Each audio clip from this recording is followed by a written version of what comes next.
And I said, "You're just doing the shirt thing." And I looked round, it was Michael Aspel walking away. He'd come there to give me the interview. I'd been rude to him. I never even got the interview. I did interview the warm-up guy, though, and he was I don't want to talk about that warm-up guy, but suffice to say that he was not a fan of alternative comedy. He felt that he'd rather put the dampener on a burgeoning career, which was, I'm sure, very true of a lot of comedians at that time. But the whole atmosphere is very strange backstage at those, because, as I say, it wasn't just students having a wild old time. This was sort of professional quiz contestants. I mean, these are kind of like middle-aged men and women who pretty much trot round all the different quizzes, and they just sat there in corridors just testing each other on endless questions, about this and that, and people take it very seriously. It's quite extraordinary. It's a fascinating netherworld. If anyone has any insight into perhaps you've been hilariously humiliated on television 10 years ago, then why not get in touch, 64046. So each week we delve into the Pigeonhole. We explore new music. Sometimes it's ancient, it comes out in 2004, but generally it's things which have yet to be released or just about to be released. And first up this week is Band of Horses and a tune called Is There a Ghost? Taken from the album Cease to Begin, which is released on the 8th of October. That's Band of Horses and Is There a Ghost? We have our panel here offering their verdict on these Pigeonhole choices this week. Sammy, your kind of thing? When I saw it written down and when you said it, I found it quite confusing, because there's two different things to try and grasp hold of there. Horses and a ghost. I'm very much a mental flippity-gibbet and can only really focus on one thing at once. A mental flippity-gibbet. Definitely. That was actually written in my reception report. Sammy is a flippity-gibbet. Really? Yeah. Interesting, that's nice of them. Fact. So I was a bit, it's just going to confuse me, but I really enjoyed it. I imagined a very pretty American girl in some sort of indie film with very dark hair as a tear slowly rolled down her face. Yes. Kind of emotional triumph over something. Or perhaps me, as I was cruelly defeated on TV's blockbusters. Yeah, it would just be... I'd like to see, again, someone on YouTube perhaps could put my defeat to various indie soundtracks. That might be quite moving as well. That could Your head just falling at the final moment when you get the answer. Exactly. Crestfallen face. Yeah, that'd be fantastic. And then, trotted out to stand on the centre spot so everyone can laugh and jeer at my preposterous height. Thank you, Michael. If only I'd taken an antique along, I could have had that valued at the same time. I just wasn't thinking on that day. Vic, you are our web guru. Is that the sort of thing that might set the blogs aflame? Maybe. The vocal sounded a bit like Air Supply, or like Peter Cetera. There's a kind of quite quaint sort of soft rock vibe to it, but the kind of that's a kind of drum beat I think we've heard one too many times, quite frankly. Sure. Oh, best of luck to them. Okay, that's very sweet of you. You've saved it at the last moment there. And Rufus, you're there to offer the final verdict. Casting a vote. I like the name of the band. It reminds me of my favourite ever embroidered cushion. There are very few people again listening who have a favourite embroidered cushion. Yeah. You of course do. It's not one I own, but I saw it in a shop window in Los Angeles, and it said, I had a picture of a horse, and it said, "Life without horses?" I don't think so. But back to the song. Yeah, it's not one I'm going to seek out, but I tapped my foot along and I really liked it, and I agree about the vocal track. It was nice. It was good. Okay, good. Well, do we have to play this track or not? No? Alright, let's move on to this next one. I've lost a little CD, which is just lame and slack, so why not play it and we'll talk more afterwards. Released on the 29th of October, that's Me and You from Slow Club. Slow Club are Charles and Rebecca, and they are two kids from Sheffield, and they obviously have an influence there, rockabilly, folk and country. Rebecca stands up and sings whilst playing the drums, which I always think is classy.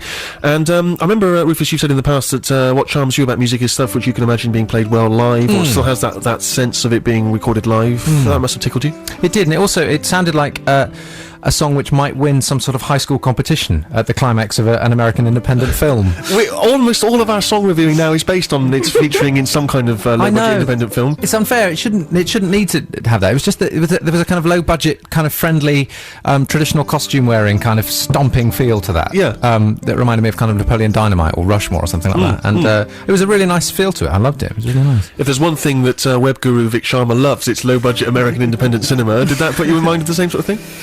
I liked it. Yeah, I think as once the kind of the choral group came in, it kind of became really transcendent and quite nice. I think prior to that, it's kind of great music to get hammered to, and then suddenly it lifted off with that choral kind of backing stuff and sort of like transcended it. I think it was great. Well, we played some Richard Hawley a few weeks ago, and you didn't particularly like his new take on rockabilly. What about their new take on rockabilly, Sammy? My foot's still moving, Steve. Is that good? Yeah. Or is that just something from all the running last night? It could well be. I am on full-fat soft drinks today. Sure. None of this sugar-free lot. High on tartrazine, but I think nevertheless. it could be the case, but yeah, I really like that. I like the get up and go, and I wanted to dance, and I wanted to swing my best friend round and smile at her. Jolly good. Well, whatever gets you through the night. And I've been keeping an eye on this next band, Los Campesinos, who I think are recording their debut album somewhere. And they occasionally put out these little these little singles and stuff, which I guess some people are enjoying, and I find them strangely interesting. Although maybe you don't feel the same way. Have a listen. The International Tweakscore Underground currently hold up on the outskirts of Toronto, recording their debut album, which is scheduled for release sometime in 2008. That's Los Campesinos, who are from Wales, Cardiff, and that's the Internet limited edition singles are sold out completely. Will you be one of the people queuing up, Sammy, to buy this one? No. Okay, thank you very much, Rufus. Yes. Interesting. Yeah, I just want to say that there was a rhyme in that I really wanted to hear. You know when you hear a really nice line and you think, what are they going to rhyme that with? And then you think, oh, I got the second bit of the rhyme rather than the first bit. It was the fingertips of a civil servant. I thought, oh, what are they going to rhyme with that? And then they went on to a different rhyme. I thought, damn it, I missed it. Yeah, I'm going to listen again. But yeah, I liked it. All right, thank you very much. And you have the deciding vote then, Vic Sharma. Yeah, no, it was great. It was kind of derivative of the Strokes at the top. Is that a problem? No, not at all. I love the Strokes, and there's nothing wrong with a bit of girl and boy action. You know, I'm fully. You know, we embrace all kinds on this show, and thank you very much for coming along. All right, so we'll have some covers after this from the little thingy that you have to do to tell everyone that we're Six Music. Go on. Hazy Shade of Winter from the Bangles, which was recorded in 1987 for the film Less Than Zero. It was on the soundtrack to that. So there you are. I know what the hell I'm talking about. So earlier on, I was just recalling the misery that was my Blockbusters experience.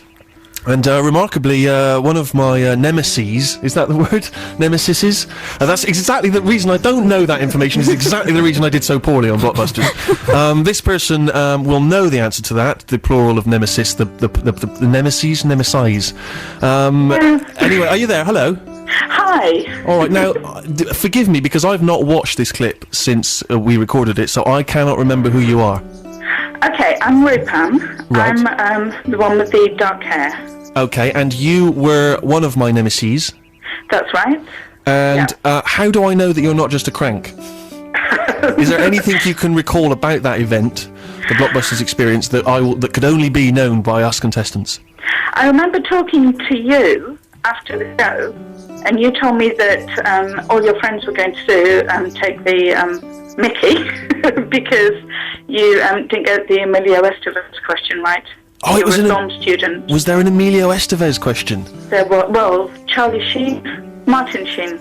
So some kind of Estevez Sheen question. Yeah. See, even now I've blanked it out. Isn't that embarrassing? It's fine. So let me just clear this up. So let's just paint the picture. I don't remember exactly. Were we introduced beforehand, or was it the first time that we met when we were actually on the show? I think we met when we actually just went up onto the stage. And I had quite a sort of strange and lonely time staying in this hotel in Manchester. Was that your experience? No, it wasn't. We were really upset because we didn't get to stay in the hotel. We got taxied back to Leeds. Oh, okay. That's where you come from? Yeah, well, it's where I was living then. Let me fill in some of the other blanks. How old were you at that time? I was 27. I was a mature student. This is what I mean, you know, I was a babe in arms. How could I have competed with you? Was your compadre also that old?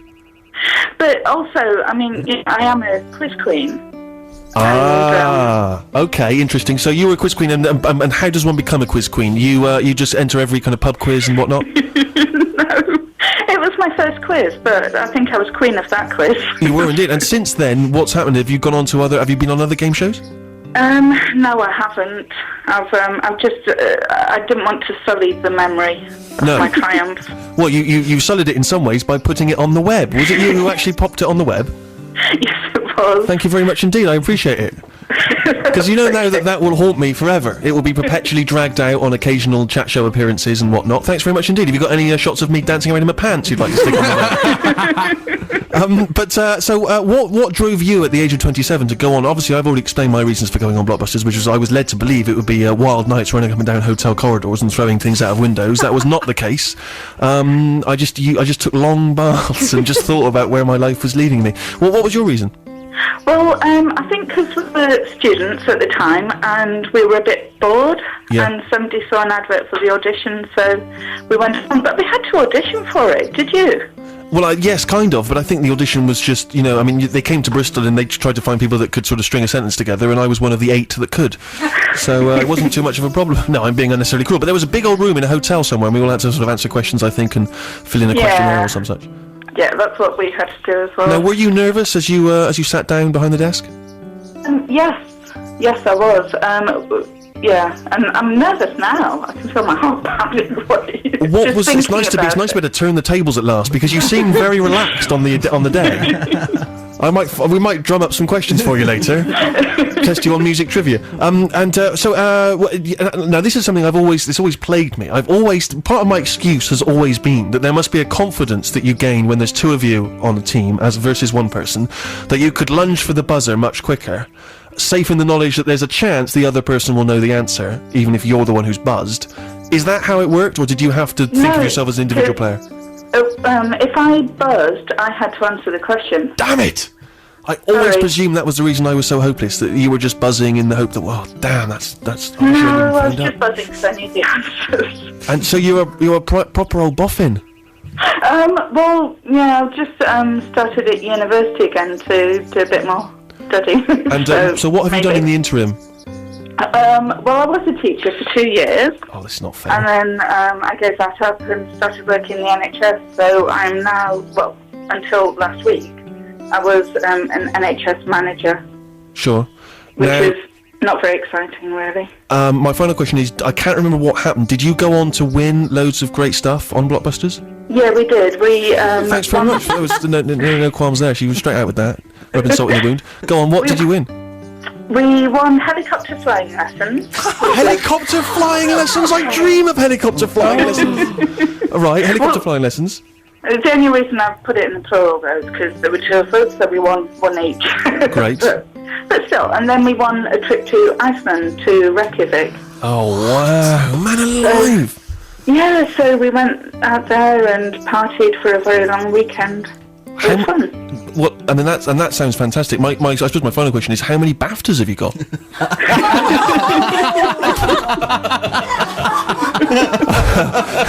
Listen, I really appreciate you phoning up. It's very sweet of you, and I'm so pleased that. Are you happy in your life? Are things panning out well for you? Oh yeah. Good. And since I've posted this video on the net, I've kind of tugged a little bit on the coattails of your success, and Well, enjoy that, and long may it last, and good luck in any other future pub quizzes and quiz machines that you may encounter. And thank you. It turns out that obviously in my mind, you and your compadre are evil, horrid people that I've grown to loathe. But it's nice to find out that actually you're a nice human being. Okay. Thank you very much. It's strange. Never go back, they say, and yet there I am, going back live on the radio. Thanks very much indeed for getting in touch. I really appreciate it. All right. Thank you. Thank you very much. Okay. As I was saying before I was rudely interrupted by the crazy maniac woman, what presses the buttons, we have with us web guru Vic Sharma, who is scouring the cyberspace universe for interesting new music, tunes we may have overlooked, or perhaps we've not yet caught up with. That's and right, what's your second choice? My second choice is gleaned from Diplo's 1.5 hour mix that he's done exclusively for Pitchfork, which you can download at pitchforkmedia.com. Now, ideally, I would play the full 1.5 hour mix. I would love that. It's brilliant. It's a fantastic mix. Diplo, for those people who don't know, is MIA's main squeeze and co-producer, and is the kind of originator of that kind of like new dirty hip hop sound. One of the first tracks on the mix is by a chap called Mr. Vegas, and it's a kind of new reggae track, very nice, called Lean With It. Let's hear it. Phantom Limb from the Shins. It's the Sue Show. It's the first